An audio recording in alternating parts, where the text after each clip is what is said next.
Երևանյան մի լուսնյակ գիշեր Եսայի և Ծաղիկ Փամբոկչյանների ընտանիքը բախտավորվեց մի առուզավակով, որին անվանեցին Հարություն։ Դա 1950 թվականի հուլիսի 1-ին էր։ Հարությունը իր պատանեկությունը անցկացնում է Երևան քաղաքի նորարեշ թաղամասում։ Մանուկ հասակից նրա մոտ ակնհայտ են դառնում սերն ու հետաքրքրությունը դեպի նկարչությունը, քանդակագործությունը և մանավանդ երաժշտությունը։ 13 տարեկան Հարությունը սովորում էր Նորարեշի համար 43 միջնակարգ դպրոցում, երբ մայրը Ծաղիկը գնեց Հարութի առաջին գիտառը։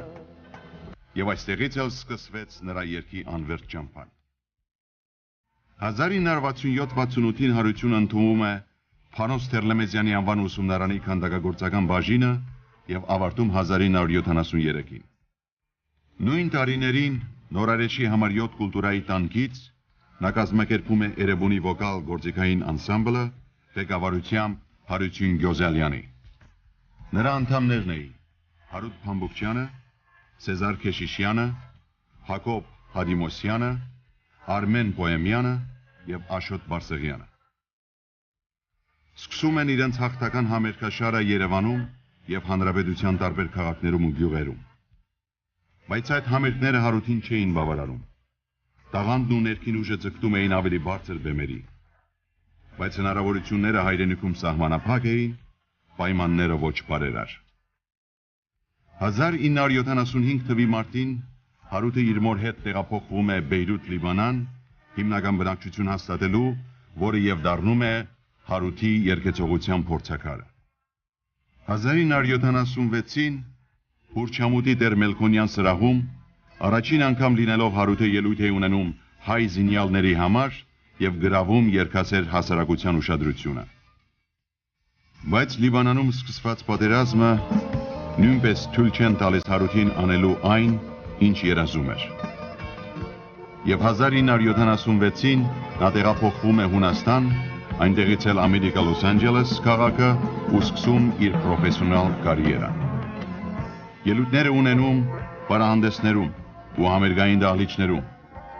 Tennis Club, Seventh Bell, Athenian Garden, Sayat-Nova, Sevan և Կոկոս հունական և հայկական գիշերային ակումբներում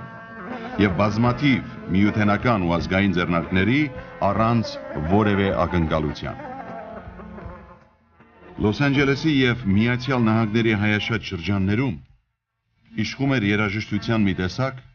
որը հայերը բերել էին պատմական հին Հայաստանից։ Բերել էին նաև երաժշտական գործիքներ, ինչպիսիք ուդ, դյումբեկ, կանոն և կլարնետ, որոնցով կարելի էր վերարտադրել երաժշտություն, որը շատ մոտ էր արաբականի և թուրքերենի։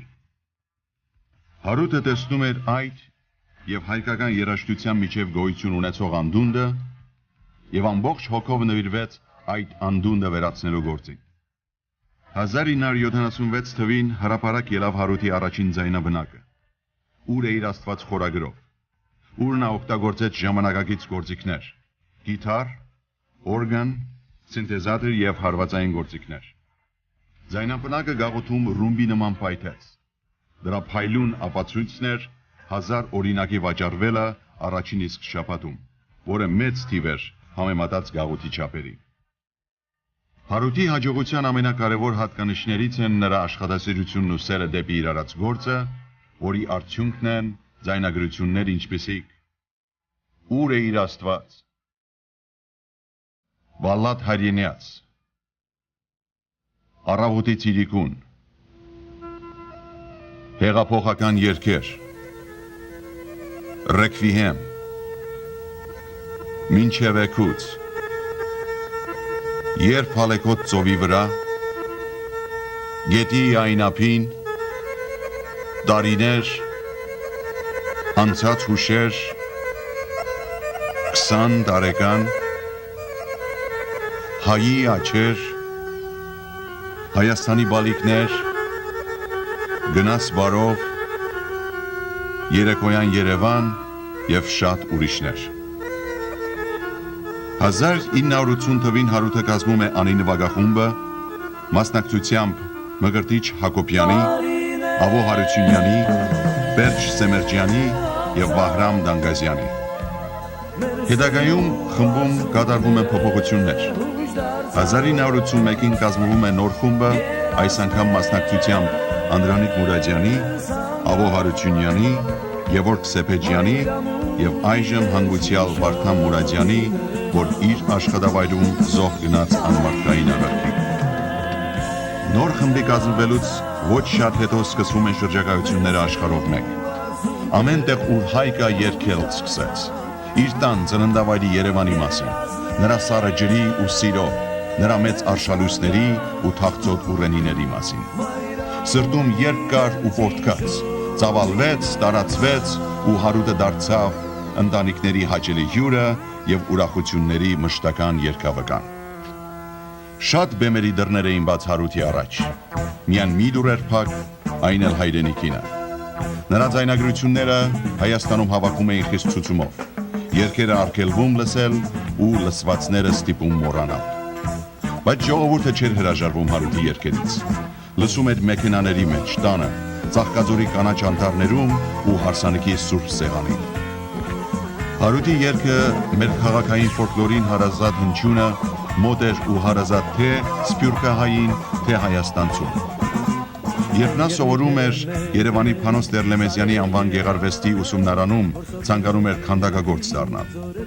Նվիրվելով երգին, նա իր քանդակի պատվանդանին դրեց հայոց հնչյուն երգ ու քանդակեց իր երգը հայի կարոտած աչքերի լայնություններում։ Ժամանակը, մեր օրերի հեղափոխական ալիքը, բացեց հարութի համար միակ փակված հայրենիքի դուռը, եւ նա երկար տարիների կարոտը շալակած տուն վերադարձավ։ Երևան, Հրազդան կենտրոնական մարզադաշտ։ Կանգնած է հարութը հազարավոր հանդիսականների առաջ ու լռում է։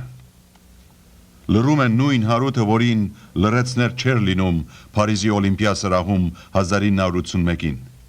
1983-ին Լաս Վեգաս Դյունս կազինոյում, 1989-ին նորից Լաս Վեգասում, այս անգամ Ալադին հյուրանոցի դահլիճում։ Եվ ինչպես աշխարհի տարբեր ծայրերում,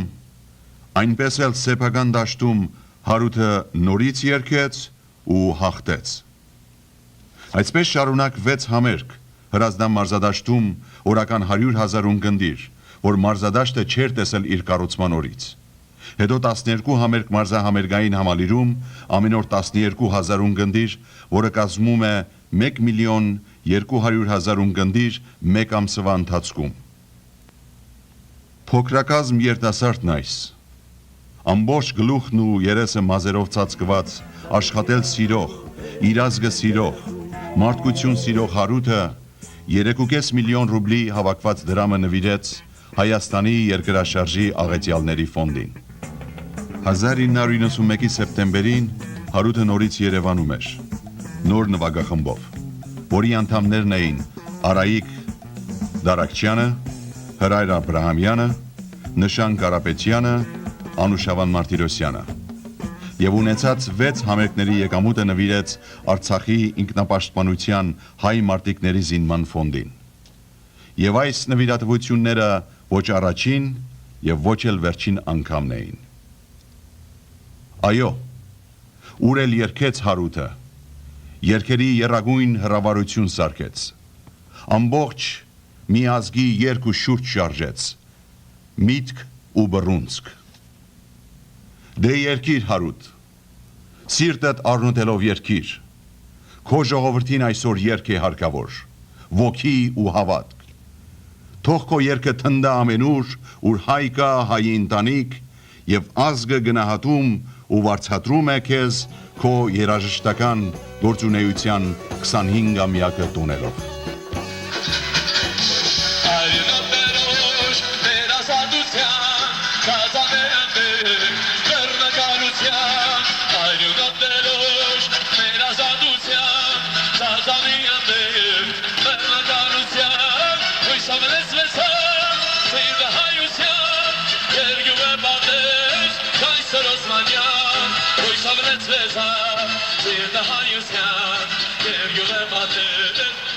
Osmania,